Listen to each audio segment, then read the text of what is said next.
l'effort, il n'est pas forcément là où on l'imagine. Mais cependant, l'effort est aussi lié au courage, aux moyens qu'on se donne en tout cas. Et c'est clair que la pratique est aussi importante par rapport à ça. D'apprendre à identifier, d'apprendre à regarder, à observer. Pas besoin de comprendre. Il y a juste besoin d'apprendre à observer. Et comme je vous dis, le mental n'est pas un organe de connaissance. Il est un organe et un corps, en tout cas, d'organisation de connaissance. Donc c'est un organe conscientiel quelque part. La vraie connaissance, elle est liée à d'autres corps intérieurs. Si tu apprends à différencier et tu apprends à voir simplement les injonctions permanentes, les jugements et les projections que tu fais et que tu arrives à passer ensuite au cœur, que tu arrives à passer au mental et qu'on identifie comme on l'avait fait en fait un petit peu hier, vous savez, par rapport aux différents corps, tu apprends à avoir un regard beaucoup plus global en fait sur la nature du fonctionnement en fait de ta conscience. Et à un moment, tu acquiers la possibilité d'avoir un choix de regard, de positionnement intérieur. Et ça, c'est de la maturité, c'est ça qu'on appelle la sagesse. La sagesse, ce n'est pas juste simplement une vision un petit peu philosophique ou une posture d'élucubration, tu vois, de certains points de vue, etc. Non, non. La sagesse, c'est une capacité, et la capacité d'avoir un retrait suffisant pour choisir l'espace dans lequel que nous voulons vivre et que nous sommes capables de pouvoir expérimenter, et que nous voulons expérimenter.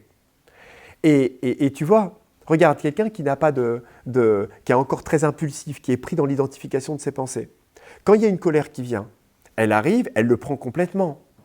Et une fois qu'on est pris dans la colère, on ne peut plus s'en sortir de la colère, c'est très difficile.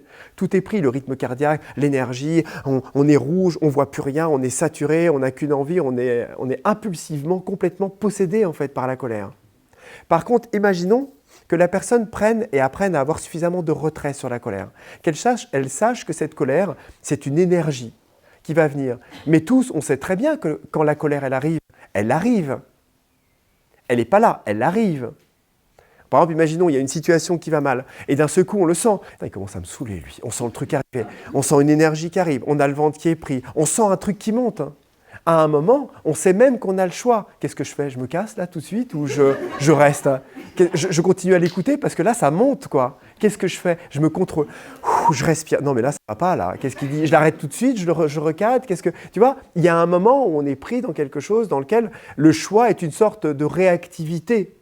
Mais on n'a peut-être pas encore, le choix d'avoir la capacité de nous détacher de cette charge-là.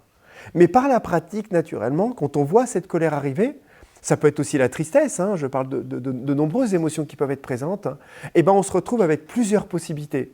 Celle de l'accueillir, celle de se détendre, celle de trouver la paix intérieure et de la laisser passer, celle d'accepter d'y aller mais tout en la gérant intérieurement, ou celle de la vivre tout en la vivant pleinement, consciemment, tout en l'exprimant.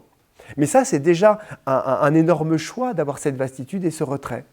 Et c'est toujours la même chose, c'est qu'il y a des situations parfois qui vont nous demander de la maîtriser, entre guillemets, en ayant d'un seul coup la capacité, le retrait de se dire « bon, là je pars ». Ok. Et on part, on ferme la porte parce qu'on sait qu'on n'est pas capable. Non mais imaginons, je prends un exemple comme un autre. On sait qu'on n'est pas capable de la maîtriser et c'est déjà un énorme pas. Certaines personnes n'en sont pas capables. Ou alors, on sent qu'à un moment, on est capable d'avoir le retrait pour laisser cette charge venir et ne pas envahir la conscience mentale et la conscience intérieure vitale pour qu'il n'y ait pas de réactivité à ça, tout simplement. Et en apprenant doucement à avoir des postures, à aller dans le cœur, à apprendre à regarder avec un autre regard, le pouvoir de la présence, entendez bien ce mot, le pouvoir de la présence et non le pouvoir de la maîtrise. Ce n'est pas du tout la même chose. Je vous parle du pouvoir de la présence, c'est-à-dire que ta capacité à aller de plus en plus dans ton cœur et à être en contact avec ton être divin, ton essence, ce pouvoir-là, ce pouvoir de vivre dans cet espace, ce rayonnement qui a un pouvoir, va commencer à agir à travers toi, pour toi en fait, tout simplement. C'est-à-dire que naturellement, à des moments où tu auras besoin, tu vas te rendre compte que d'un seul coup, cette intelligence divine va générer une vastitude, va générer un espace, va générer une clarté conscientielle qui va t'amener à avoir le choix. Et là, ce n'est pas le divin qui le prendra pour toi, mais avoir le choix de prendre ce retrait. Il va t'offrir l'opportunité de faire le choix. Et c'est là où on ne réalise pas, quelque part, à quel point, en fait, le divin travaille avec nous et collabore et nous accompagne. Il ne fait pas les choses à notre place. Il nous ouvre les espaces et nous donne l'opportunité de nous positionner. Et c'est pour ça que je vous dis que l'intention est toujours importante par rapport à ça.